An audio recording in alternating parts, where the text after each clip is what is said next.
Good morning, everybody. This is Shane R. Monroe, and I'm looking again at the Atari Flashback Classics collection for the Nintendo Switch. There were some questions that got posted about my previous video, and I wanted to cover a few things that I might have missed the first time around and talk about the product overall. I am available in the chat room right now on YouTube as I'm streaming, so if you happen to be tuning in, please hop in and ask your question. If you want to see a particular game, I'd be happy to show it to you. In the meantime, I'm just going to sort of talk in general about some of the areas of the product and also discuss a couple of things that I missed discussing and showing off. So let me just start by answering some of the questions about the product that people were kind of upset about. Of course, there's a lot of items like, well, where's this game? Where's that game? How come there's no Pitfall, Epic Fail, etc., etc. Listen, there's a lot of games, of course, that are missing from an Atari 2600 collection, right? So this is not an Atari 2600 collection. This is an Atari collection of classic games. So, these games that people are Pole Position and Frogger. These games aren't owned by Atari. They weren't made by Atari. In a lot of cases, the best of the Atari 2600 games, of course, came from Activision, and so those games aren't going to make it into an Atari-driven vehicle like the Atari Flashbacks Classics. You're going to have to wait for an Activision anthology to come to Switch, and it will. Listen, it's going to come, and it's unfortunate that we have to have multiple packages to get the games that we want. But that's the unfortunate truth about licensing and IP and things of that nature. So it's what we've got. So a lot of people complain that there's a lot of really bad games in here, that there's not a good set of games, and I would have to disagree with that. Listen, there's 150 games in here. The truth behind it is they're not all 150 winners, but there are some very, very good titles in here. Both the Asteroid games are huge. Black Widow is a game that very, very rarely gets any love, and it's actually a very good game. You got some really oddball games like Destroyer. I don't think I've ever seen Destroyer in a home package before, so that's kind of nice to see that. You've got the venerable games like Centipede. Gravitar's great. Lunar Lander. Major Havoc, fantastic game. Missile Command, great game, and it's really well done here as well. Red Baron, an underrated game that a lot of people miss out on. Space Duel, again, one of those two-player simultaneous games that a lot of people miss out on. They just simply they don't know about it. They don't talk about it. Tempest, of course, is fantastic. Warlords is great. So you've got some very good representation in the arcade variety. So let's talk about 2600, right? You've got Adventure, which of course is one of the venerable favorites. The Air-Sea Battle, of course. Asteroids. It's nice to. Here's something really neat about this collection, and I think people are missing a big picture item about this. In this game of 150 games, you've got three versions of Asteroids, right? You've got the arcade version, you've got the 2600 version, and you've got the 5200 version. Now listen, you may have played a lot of Asteroids as a kid on the 2600, or maybe you didn't play it at all. Maybe you only played it in the arcade game. Right. So, so to compare and contrast, this is what I like about this type of a collection. When you have three of the same game, it's like, oh, that's cheap. They threw in three of the same game and they counted them as three different games. Well, they are. If you jump into Asteroids, this is arcade Asteroids. It's a different game. It's a game created to suck down quarters, and it's designed to be played in a 3-minute chunk. It gets progressively harder quickly. It is the arcade version, and it used at the time a vector display, which was very high resolution. It looked very crisp, and it's really hard to tell here because this is a raster display, but the glowing which is simulated here, of course, but the glowing of these lines, it's really interesting. It's unique. It's cool. Again, it's hard to see in this collection, but it is a version of the game this is the gold plate standard. Now, in the days of classic video gaming, the object of home consoles was entirely to provide you with the arcade experience at home. And to some extent they do that, and some extent they don't. So if we take a look at what was available right away, right? What was available right away for home users to play Asteroids? And the answer is this. This was Asteroids, available for the home user. And this is the Atari 2600 version of Asteroids, and it's fun to say, okay, look, this kind of sucks. I mean, if you look at them, you compare them side by side, it's like, boy, Asteroids really sucked on the 2600. It looks terrible. It doesn't contain that magical glow to it. It's all flickery. But what's important to realize, though, is that the gameplay is almost identical. I mean, if you look at the pattern of the gameplay, you move the ship the same way. You can rotate in multiple angles, right? I mean, that if you think about it, usually you would be moving left, right, up, and down. In this case, they actually gave you, a full 360-degree deal. That was really hard to do on the 2600. The overall big asteroids to little asteroids to no asteroids, moving along, hyperspace is included where you can hyperspace out. The core mechanics of the game are definitely here, and it's definitely playable. And I'll tell you, I've put a bajillion hours into playing Asteroids on the 2600. But you know what I never got to do? I never got to play Asteroids on the 5200. I never got to see the game evolve over the course of time on the next platform. Right, so the 5200, of course, was the successor of the 2600. What does it look like here? Well, it actually looks very similar. We do have more particle effects, but the core gameplay is here. The rotation is here. The resolution looks a bit better. Again, you're not seeing the same flickering that was part of the 2600 problem. It looks like maybe we have a little bit. It looks a little more fleshed out. So we got an opportunity to see how the game progressed. Being able to have the three versions available in one package gives you an interesting, nostalgic look at a game just like Asteroids and how it evolved over time. And I know for the people who are just looking for, give me as many games as I can have, and I don't care about the historical properties of it. I don't care about the background or the history of it. I'm not here for nostalgia. I'm here for 150 cheap-ass games. I want 150 games for my $40, and I feel ripped off. I understand that concept too. So one of the other questions I got asked was about how does the spinner control feel? Now there's a handful of spinner control games here.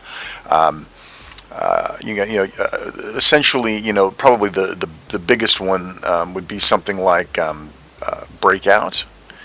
So let's say it's Super Breakout, right? So Super Breakout is a bat ball game, right? So you have a bat and a ball, and let me see here, right? So the idea, of course, is to keep the ball in play. Now moving that bat is obviously a very fine control necessary to make that happen. In the arcade, it used a rotary spinner that was very precise. It was an analog control, right? So it wasn't just on or off. It was a potentiometer sort of scenario. You would potentially move a certain amount one direction or the other.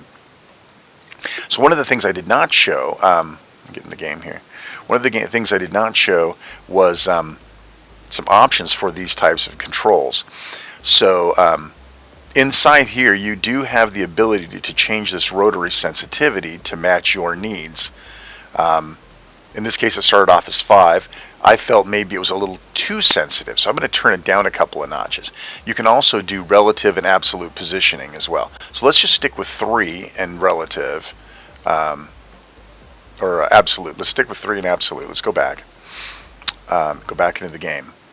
Now, in order for me to go full path here, I actually have to move the analog stick all the way to one side or all the way to the other. Now, you'll notice I can't quite get to the edges. That's probably bad. So let's go back in there. Let's change the sensitivity again. Let's go up. Let's just go to 8, for example. Now see, now I've got full range. Okay, so I have to have at least a certain amount of range in order for me to do this. Now, how comfortable is this for play, right? So if I'm going to play, I need to be able to absolutely position and stop without overshooting And this feels pretty good, actually. Oops, I'm still not that good at it. But let's take a look at the other control setting for that. Oops. So let's go into the other control setting, and let's change it to a relative positioning, and let's see what that does for the gameplay. Oops, not back to achievements. Okay, so now I get the sensitivity. I'm getting movement, but it recenters the stick, right? So if I hold it a certain amount to the left or right, it travels, but it doesn't stop. Right? So it's a definite different feeling, but I can control how fast it goes, but I'm still having to kind of manually control where it goes. So for some people, they might prefer that methodology. I definitely, in this case, I think I prefer, in my control set, I prefer an absolute, and maybe I'll turn it all the way up and see what happens. I seem to like going that direction. Okay, so this is too much here for me. This is too fast. Let's go back. I said 8 was pretty good. Let's try something like 7. Let's see if I can dial this into a control set that I like. Okay, that's pretty good. I can still get full range. All right, so let's see. Oops. The bat's really small.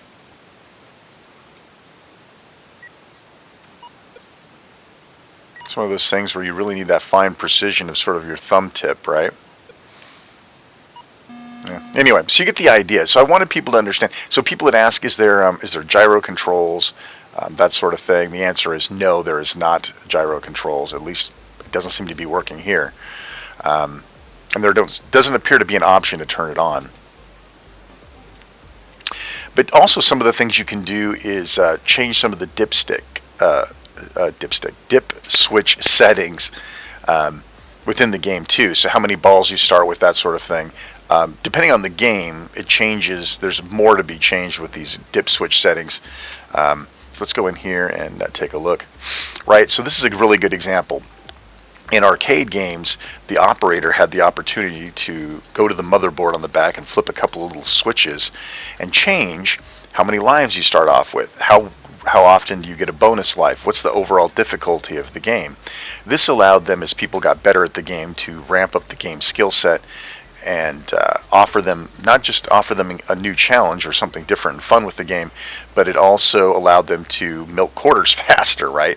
So bad arcade operators would put these games into their highest settings so that people would lose their money as quickly as possible, not realizing that part of the draw is to ramp these people up and let them get somewhat good at the game before you flipped up the switch and made it a little bit more difficult for them. So this is something else I don't really think I showed off on the last video, was being able to do that. The other thing too that I wanted to show off, and I mentioned this in my passenger seat radio episode where I talked about this is something that these guys didn't have to do, and I really salute them for actually going this extra mile. So we went into asteroids, and this is I touched a little bit on the video, but let me go into this more in a commentary scenario. If you look into the 2600, right, which is a home arcade experience, right? So it's a console. It's just like a Xbox or Switches today, but the 2600 was designed to be played on a television, possibly a very inexpensive television, right? And so in order to simulate that television experience at home, they have something here called TV mode, and they have scan lines. And in the old days, before we had LED and that sort of type televisions, we had raster scanline TVs. And for those of you who were around back at that point, you know what I'm talking about. There are scan lines on the screen. If you got really, really close to the TV, which you shouldn't have done because it would hurt your eyes and you'd go blind, according to my parents, you could get really close and you would see these fine, dark lines in between the lit up lines. Those were called scan lines. And in the emulation world, scan lines can be important for the nostalgia effect. So right now what we have is an authentic setting for the 2600, which is called flicker, and I'll discuss that in a minute, and we have scan lines turned on. So let's go back into the game now in thinking about those two settings. What you're seeing here is obviously the flicker that should be pretty self-evident what the flicker is. And the scan lines, if you look carefully at the larger rocks, the larger asteroids, you can definitely see there's lines through them, the little tiny thin lines. And these are intentional. These are to simulate playing this game on a television, not modern display technology. So what does this look like if we turn it off? And why would we want to do that? So let's turn the scan lines off first. Let's start there. Oops. Now what you're seeing, you're still seeing the flickering, right? That's still there, but you'll notice that all those lines through the rocks are gone. What you're seeing now is a more raster display on modern technology. It doesn't detract from the game overall. In fact, most people would probably prefer not to have scan lines because we're not playing on a TV. We're playing on a modern computer monitor or whatever, because that's what I'm playing on right now, by the way. I'm not playing on a television. I'm playing on my computer monitor. So you don't expect to see scan lines. On a television, it might make more sense to have the scan lines on. It's part of the authentic experience. So let's talk about the 2600 flicker and why it's there and why I really, I applaud these guys for putting this in here. 2600 flicker, authentic or filtered. So let's turn it into filtered mode and let's see what the game looks like now. Wow, it's almost a completely different looking game. And you can argue and say, God, it looks so much better without that flickering. This is fantastic. I mean, what a great improvement. Well, it's not an improvement. I mean, it is. This is inaccurate. For a person who is looking to play Atari 2600 Asteroids exactly the way that it was intended, or the way that the developers saw it when they developed it, when they played it at home as a kid on their 2600, this is not how it looked. This looks too good. It is an enhancement that was made to make it look better. Why on earth would you not want to play it like this and you want to play with that flicker on? Let's go back. Let's put the flicker back on so you can see, just once again be reminded of what that looks like. Now we're back in flicker mode. So first off, this is the right way to play it. This is the way that it was originally conceived and designed when they sat down and they made this game. This is what they saw when they made it. This is what you saw as a 2600 owner playing on your 13-inch, possibly black and white, but hopefully colored TV. This is what you saw. This is the experience of the 2600. And to turn this off, I mean, listen, I'm glad that you can turn it off for those that are bothered by it. But for me, this is what the 2600 looked like. Now, for an interesting side note as to why. So why is this what the 2600 looked like? I mean, these are very primitive graphics. There should be no problem whatsoever here. Not all Atari 2600 games flickered like this. So what's the deal? So with older hardware like this in these early days, the ability to draw graphics on the screen was directly limited to how fast they could draw the images on the screen as that scan line or that raster bar pan down your screen. So you only had so much time to draw, right? You had 1/60th of a second or whatever that number is. Because you only had so much time, you were only able to draw one item on the screen at a time, or one item per line at a time. Well, obviously there has to be more than one item at a time on the screen per line. So what they would do is because that scan line was going so quickly, they would write. So let's say that there was an asteroid on. Let's say that there was an asteroid on the same line across the screen, right? When I say line, I'm talking about a horizontal line. If those two asteroids had to be on the same line at the same time, they didn't have enough time in the raster drawing to actually draw both of them. So they would choose which one to draw. So when the raster line passes this time, the one on the right or the left is done first, and then the next time the line comes down, it draws the other one. Now, if you do this fast enough, right, draw this one, draw that one, draw this one, draw that one, draw this one, draw that one, all of a sudden you start to understand why there's a flicker effect. Because the machine simply couldn't draw two items on the screen at the same line at the same time in the same scan time frame. But if you go to certain other games, you'll see that there's no flickering going on here. but there could be. It's just the way that the game is designed, where they don't have to draw too many items on the same line at the same time. But if you do from a perspective of looking at enough games, you'll see that some games very much suffer from the raster effect or the flickering raster effect, and others do not.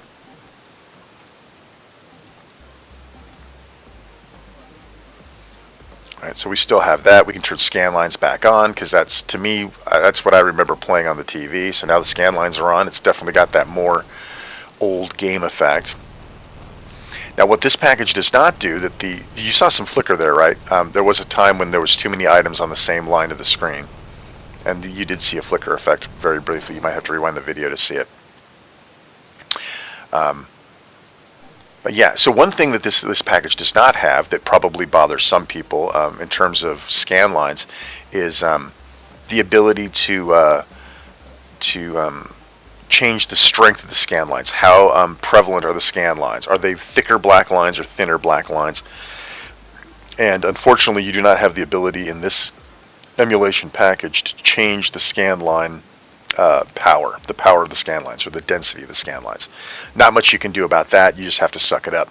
But for the true emulation nut, the people who have been using turnkey emulation packages on other systems like the PC or other devices, you may say, hey, where's my scan? How come I can't change the strength of the scan lines? Well, listen, this is a turnkey package for the end casual user. It's not for it's really not for the crazy emulation nuts. But again, I'd like to go back to this just one more time. I know this, I'm beating a dead horse here, but the fact that they allowed this flicker mode in these scan lines, this shows that somebody gave a rat's butt about this package and what the end user experiences, and having that availability is so neat. I love that, and I applaud them for that. If you go into Major Havoc, again, Major Havoc used a right and left spinner type control, not a rotary type dial. And again, here you can also set that sensitivity for Major Havoc as well. And you can set these, by the way, I didn't know if you noticed, but you can set them independently for each player. So that's kind of cool. Even if you're playing with the same controller and you're passing it hot seat style, you can still give them a different experience per player. Again, they didn't have to do that. You know, they could have gotten away with doing this emulation package and not done any of that for you. Almost bought the farm there. But this is overall it's a really neat package, and I know a lot of people are disappointed that your favorite game's not there. And listen, I get it. I'm with you. You know, there's a lot of 2600 games I'd like to see. But and listen, is it a $40 package? That's rough, man. $40 is a lot to pay for a handful of classic video games, especially if your favorite ones aren't in here. But you do have to look at this from a historical standpoint. There are some really interesting things you can do. Like, Canyon Bomber's a great example. I really enjoy Canyon Bomber. I'm one of those weird people. I actually wrote a Commodore 64 version of this game to go to Compute Gazette magazine. That's how far back I go. But I've always been a real big fan of this game, and to be able to have it here, as well as being able to go and compare and contrast with the 2600 version, to me is kind of a treat, right? Again, it's one of those things like, well, how accurate, how good were they able to make a home version of a game you played at the arcade? And the answer is they made a pretty damn good version of it for the home version, especially with the limitations of the hardware. So I find the overall package very pleasing. Again, I'm sorry. I know there's some filler stuff in here like basic math, right? I mean, who's going to play that? It's there for a visual acuity sort of thing. And who's really going to play this bowling, right? I mean, who's going to play Atari bowling? There's definitely a nostalgic feel to this game, but let's be honest. Once you figure out the basic mechanics, you're striking and sparing all the time. It sort of tends to take the fun out of it. The element of randomness is definitely gone. I'm not saying that I've got that down, but I do remember playing for hours and hours on end with my cousins on their Atari 2600, and frankly, the game gets old quickly. And these games were $40-50 a piece back in the day. You know what I'm saying? So, Anyway, so I'd like I'd like everyone to be able to get a fair impression. This Centipede's another one where you got 3 versions of the same game that you can compare and contrast, and you can actually see like the Centipede on the 5200 looks great. I mean, this is a close. This is pretty close to the arcade. You know what I'm saying? This is impressive. But of course, if you jump back to the 2600 version, that's slightly less impressive. I mean, for what it is, it's impressive. But to say, hey, this is just like the arcade game, it's like, well, kind of. You notice there's a lot of flickering going on as these items appear on the same line. This is a really good game to see that flicker effect, by the way. The more items that appear on the same line, you notice as the spider crosses the horizontal path of the Centipede, you'll start to see the flickers. But to be able to pop right on over and say, okay, well now let's compare and contrast to the real deal. What did the real game look like? Well, ladies and gentlemen, this is what the real game looked like, and it's very, very smooth. It's very clean. It looks like a high res. I mean, it looks like it's an HD compared to the other ones, right? But it's so that's what you've got to look at this package as. Is none of these emulation packages are about delivering 150 of every possible game coverage of the era. It's designed for particular people. And it's not for everybody, obviously, but there's some really neat things in here. The leaderboards are fantastic. The online gameplay is fantastic. There's a lot of the ability to be able to play with others and to have. See, there's already people on the world leaderboard, as well as your friends. And again, Nintendo gives these developers a very easy way of putting these things in here, and a lot of people still don't do it. Let's be honest. There's an inherent lack of need with regards to high scoreboards and leaderboards these days. Not every game makes sense to have that for. But games like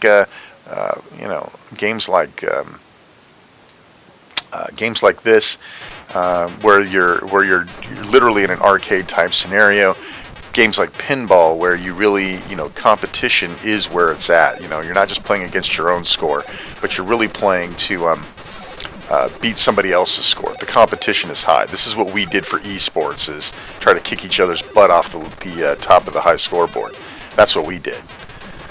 So, again, I implore you, don't write the collection off because it's $40. It's pricey. Don't write the collection off because it doesn't have Pitfall.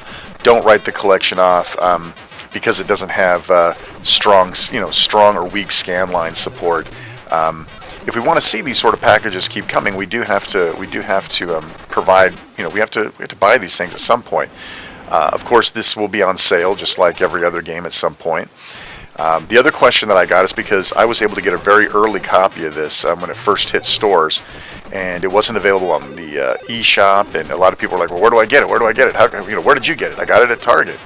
Well, my Target doesn't have it. It's like, well, mine didn't have it for 4 days either. I sat and tracked the stores in my area, and I found that there were some in Texas, but there weren't any in Arizona. Then all of a sudden there were some in Nevada, but there were none in Arizona. Then suddenly there were some in Arizona, and I managed to get my paws on it. But now the game, of course, is available digitally, so you can get this right from the eShop without having to run around and get a cartridge. For those of you who are interested in collecting Switch cartridges.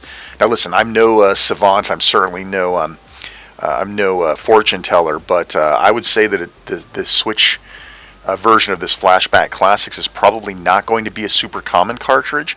So if you're one of those people that move from era to era and are interested in gathering cartridges that may be valuable at a later date, this potentially could be one of them. All right, well, listen, I hope you enjoyed looking at the package again, and I hope I answered your questions. Those of you who had questions, please do follow up and ask questions. I'll be happy to show you whatever game you want, give you an idea. And, of course, like the video, subscribe, share my channel with your friends. It's great being able to share this stuff with you.